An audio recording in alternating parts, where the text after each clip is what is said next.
ஆனந்தாலே பண்ணிடலாமா? எல்லாரும் சொல்லுங்க பார்க்கலாம். அலே அலே அலே அலே அலே அலே அலே அலே.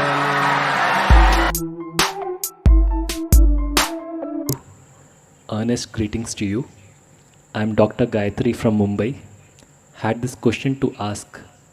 Ayodhya and North India as such is a land of the lords.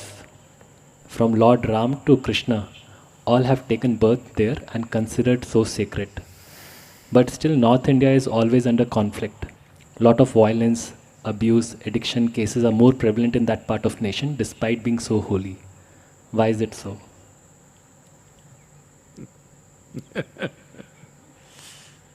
Oh.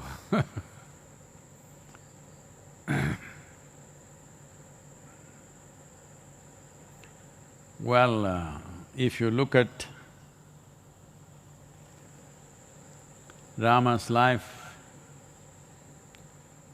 more closely, if you look at Krishna's life, obviously people around him of his time also were very violent people. No qualms about doing all kinds of terrible things to each other. It's only because of that, probably, that the significance of a man like Krishna, with his sense of balance, playfulness, involvement, wisdom, and above all, a tremendous sense of grace that he exuded, all became significant.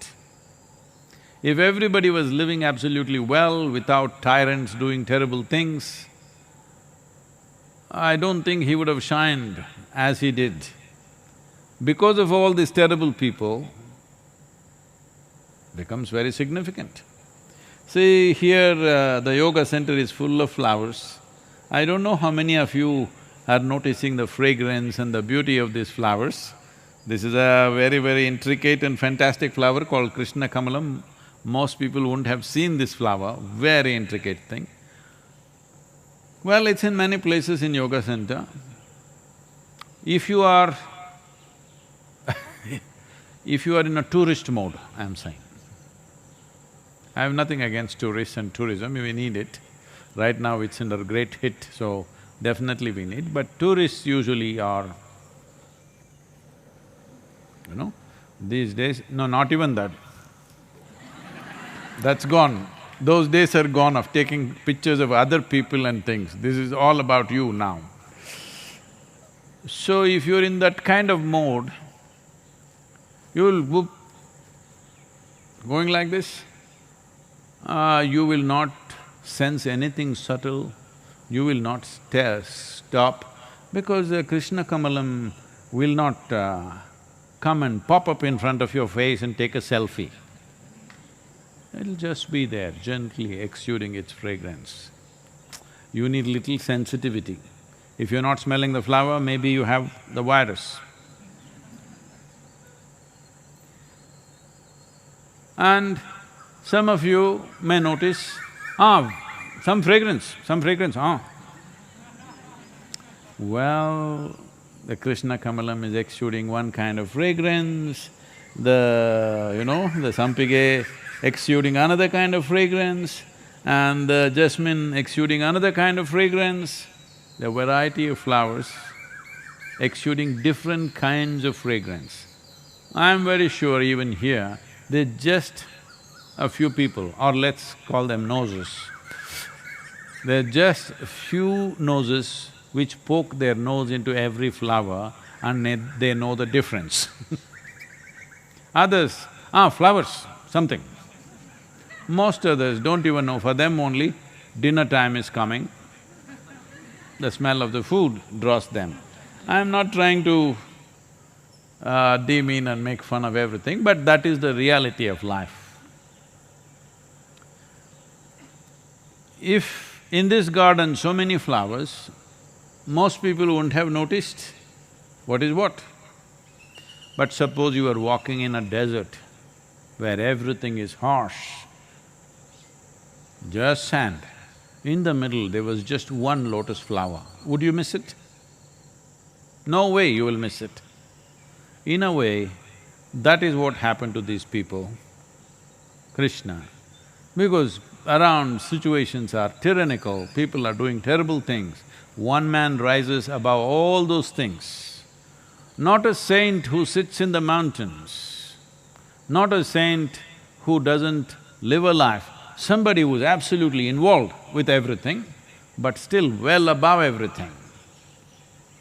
Nobody could miss him. How could they miss him? He's too beautiful to be missed in that atmosphere. Suppose there were 1,000 people like him, that's not possible, it's never happened, such a thing. But suppose even there were 10, they would have missed him. Only one, so he shines. Well, after he's gone, did they get the point? No, because maybe not exactly halfway down, but towards the end of his life, he went to Gujarat, you know that. And there things happened tragically and his own clan fought among each other and killed almost every one of them, died in battles among themselves. Because they had gotten used to fighting battles with somebody all their lives, suddenly no enemy, so they decided to fight among themselves. What to do with a lifetime of practice that you have of fighting and killing? When there is nobody to kill, you kill among yourself. So that's how it ended, unfortunately. But the significance of their lives are not gone, of course. I think in India there is a saying, if you keep a lamp which spreads light to everybody, just beneath the lamp always there will be darkness. So this happened, but if you take it to a larger expanse, if you take it elsewhere, you will see the places or from the geographical location from where the major religions have come, where Jesus is born, where Judaism was born, where even Islam was born. Well, last 2000 years has not been shining light for anybody. Huge amount of violence, probably cruelest things happening. The soil is soaked with blood, that whole region, still continuing. I don't think one single day passes without some effort to kill somebody because of long-term hatred going on. So, individual people fighting for something is a different matter, but large groups of people, either race, religion or nations continuing to fight for 1,000 years means we've lost it. Fights will happen, unfortunately, should not happen, but it will happen, human beings sometimes spill over. You must come to your senses. But over 2,000 years if you're fighting, well, you've really lost it, no question about it. So the same thing, at least the Yadavas and the Uttar Pradesh people are not going to that extent. They've brought the organized fight to individual level of fighting, little improvement. At least they're not fighting clan against clan, they've come down, it's become more economic, more individual, more lack of discipline, those kind of things. Well, we must see, we need to discipline them. Today, somehow, in their land, they have even elected a yogi.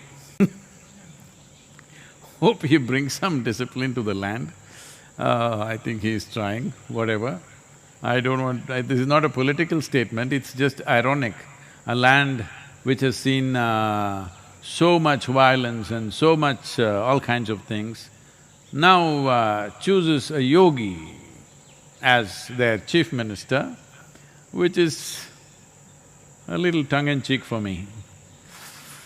But this is not about making a statement about him or the people, but this is how the world has been. Especially wherever a shining light came, around that, people didn't get it. Far away people got it. Close by, people didn't get it. Because they're little blinded by that light, they can't see a thing. People who far away could see the value of who those people are. But those who are close by generally miss the point.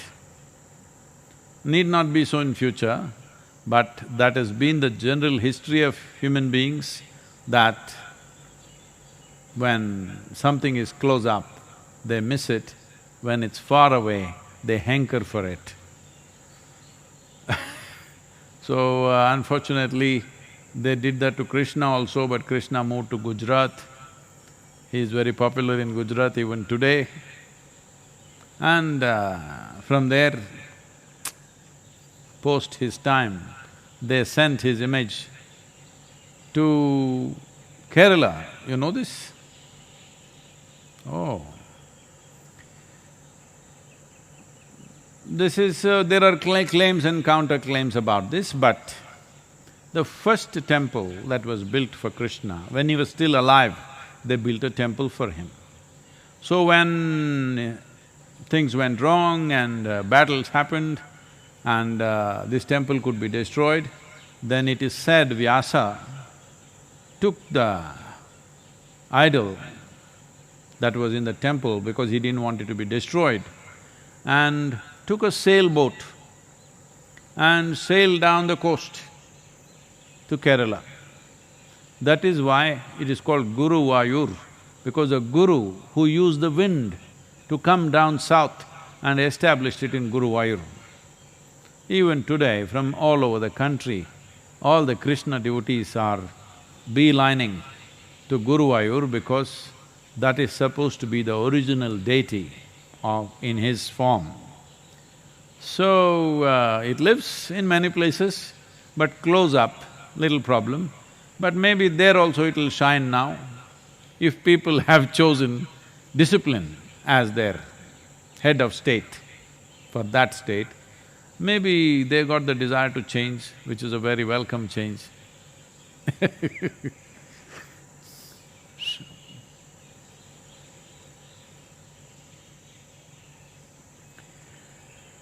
Yoga Yoga Yogeshwaraya Bhuta Bhuta Bhuteshwaraya Kala Kala Kaleshwaraya